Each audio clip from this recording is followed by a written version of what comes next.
Welcome to the 24-Hour Woman Show with Cheryl Liew-Chng. Hello there, my name is Cheryl Liew-Chng, the creator of the 24-Hour Woman and international best-selling author of the 24-Hour Woman, How High-Achieving Stressed Women Manage It All and Still Find Happiness. Welcome to this particular episode, and this particular episode I've titled it Let's Chat.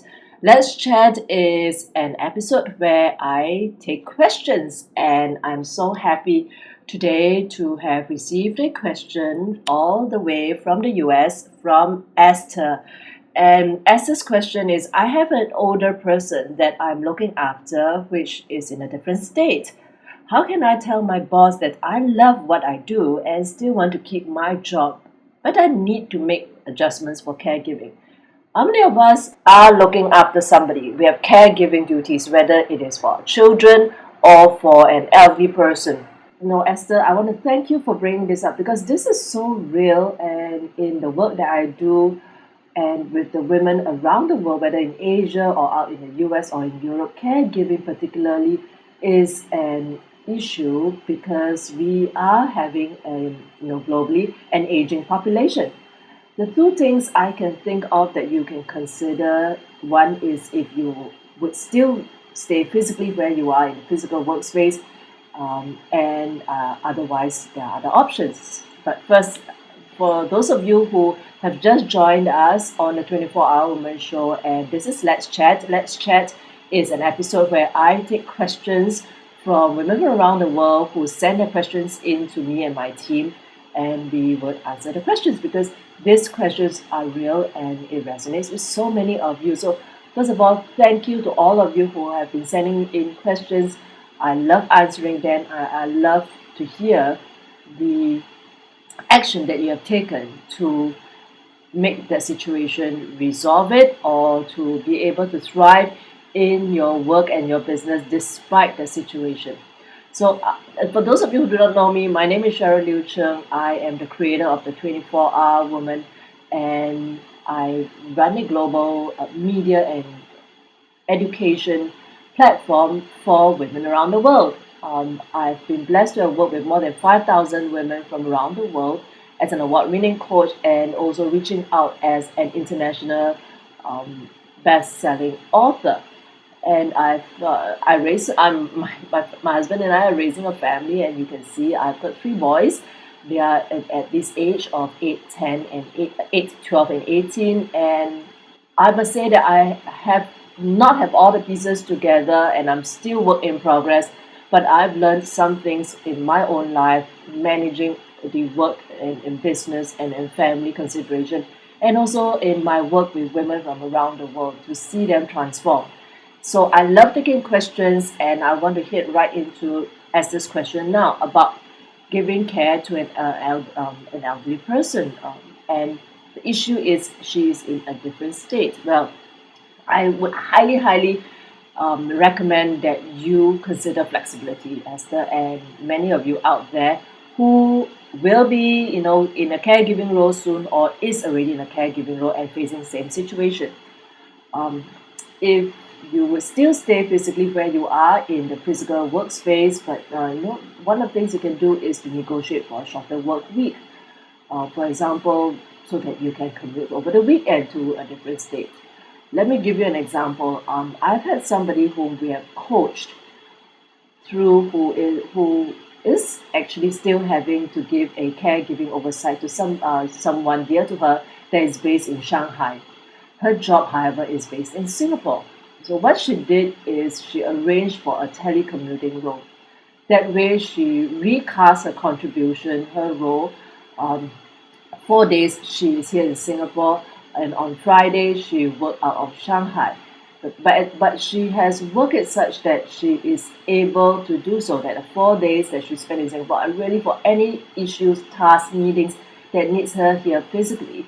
And on Friday, she does work that basically can be done offsite.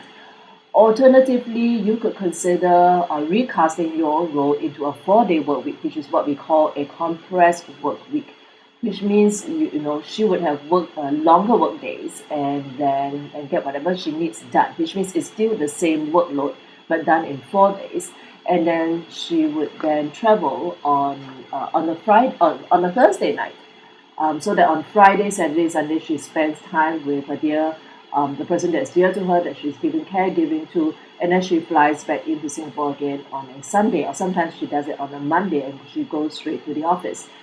So this is one of the possibility that you can look at, but you got to consider what's the overall cost of doing this kind of travel, and you got to consider your overall health and wellness condition, because this type of travel is going to be fairly taxing on you as a person too. If you are working and doing caregiving and having this kind of travel schedule, you got to make sure that you give enough time and effort into your own well-being, making sure that you have your own renewal, because it is about this arrangement being sustainable. And unless you're able to say, well, I'm only going to do this for a short term of 3 to 6 months, then maybe you can pull it off. But if it is going to be a longer term, then you've got to figure out how you can build in renewal for yourself so that it is sustainable. Another alternative is to consider looking at your role and how you can recast this as a remote position. Remote position meaning doing whatever you're doing right now, but being based in the other state. So for this example that I'm citing, doing whatever she's doing right now, but doing it out of Shanghai. And this means that you can do whatever you're doing and continue to do so, but permanently relocating. If you're staying on the East Coast in New Jersey, then your caregiving duty is out in San Diego. This would mean that can you do whatever you're doing right now remotely in San Diego? Now, before you say no, or you think that your boss is going to say no, think through again. What matters most? What is the contribution and performance that matters most to you and your supervisor and your team? Then recast that and say, can this be done in San Diego or in Shanghai, somewhere, in the other state?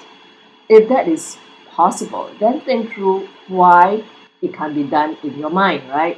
Think through why, how, and what you're going to do so that you can still be performing and contributing at this role, at this level, even though you're going to be working away. Remote working means you will not physically be in your current office or with your current team, but you still get the job done. If there are part of the work that can't be done, then we're going to look at how you can propose to your supervisor and say, well, I will take 3/4 of the workload of what I'm still doing. I really love what I'm doing. Look, I've demonstrated my credibility. I've always done a good job. I'm dependable. These 3/4 part of the workload can be done remotely, and I will just take this role for now because I am in a situation where I need to be caregiving to somebody that I care for. And again, if this is for short term or if it is for long term, have that conversation, but always with that plan in mind already as to what are the alternatives, whether you would go for a compressed work week, you go for telecommuting, or you go for remote working altogether.